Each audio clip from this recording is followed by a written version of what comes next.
Hello there children, in Primary 2Y at Macduff Primary School. Here we are with another Golden Rule story. This time it's We Are Kind and Helpful. We don't hurt anybody's feelings. It's the same author, Donna Luck, and the same illustrator, Juliet Doyle. So let's find out what Elsa Elephant has been getting up to. Can you see your teacher there? Can you see Miss Beanie with a nice happy smile on her face?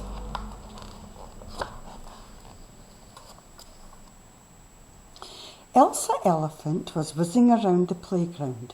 Whizz, whizz. Faster and faster she ran until, bump, she crashed right into Gino Giraffe. "Ow! That hurt!" shrieked Gino, rubbing his arm.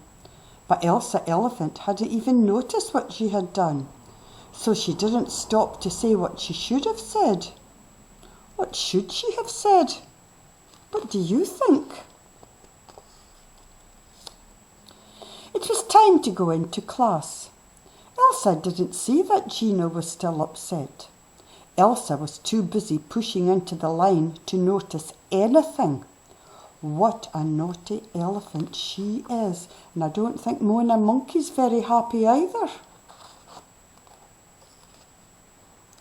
In the cloakroom, Zelda Zebra dropped her new striped scarf onto the wet floor. Elsa saw that the scarf was on the floor, and do you know what she did? She trod on it. Zelda was very upset. "Elsa," she said, "this is my favourite scarf. It's new and I wanted to keep it looking nice." "It's just a scarf," said Elsa, "and I haven't broken it or anything." Then she walked into class and left Zelda behind, feeling very, very sad. I wonder what Zelda will tell her mum about her messy scarf when she gets home. Later, Gino and Zelda were in the classroom building a huge tower. It looked fantastic.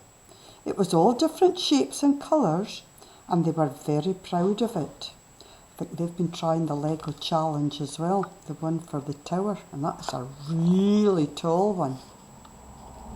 Elsa came to look. She looked for a long while. Then she said, "That tower is too tall, and it's all the wrong shape." Crash! Bang! The tower came tumbling down. Can you guess what had happened? Elsa had knocked it down. "Elsa, that was really mean," said Gino, looking amazed. "We worked hard on that tower," said Zelda, looking at the pile of bricks all over the floor. "I don't care," said Elsa as she walked away. Miss Beanie had seen everything that had happened. The next day, Miss Beanie brought a large brown box to school. How exciting! What was in it? The children all wriggled with excitement. I think I can see ear holes in there. I wonder if it's a live little animal. I was right. Miss Beanie opened the box and she reached in carefully and lifted out a rabbit. A beautiful brown floppy-eared rabbit. The children were amazed. They couldn't believe it. A rabbit in their classroom. Oh, look. There's the carrots and the lettuce and the straw and the water and the dry food and the grass and the little rabbit's hutch as well. This little rabbit needs to be looked after. It needs all the food that it likes to eat, especially carrots, said Miss Beanie. Then she chose children who she knew were kind and helpful to look after the rabbit at school that week. Do you know whom she chose? Yes, she chose Zeno and Zelda. Miss Beanie chose them because they always kept one of the golden rules. Do you know what that rule is? The one that Gino and Zelda always kept? But Elsa was not happy at all. Just look at that grumpy face. She wanted to look after the rabbit. All week, Elsa sulked and sulked. "Please, Miss Beanie," she said, "please let me help to look after the rabbit." "No, Elsa," said Miss Beanie, "I can't trust you to look after the rabbit. I have seen some of the unkind things that you have done. Do you children remember the unkind things too?"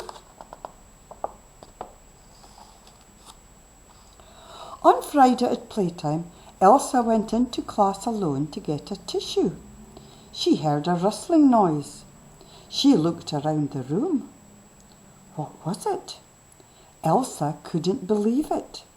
There in the book corner was the rabbit, and it was looking very scared. It's in the book corner, and I can see a book about Teddy. I can see a book about ladybirds. Not sure what the other books are about. Maybe about a rabbit. And what do you think Elsa did?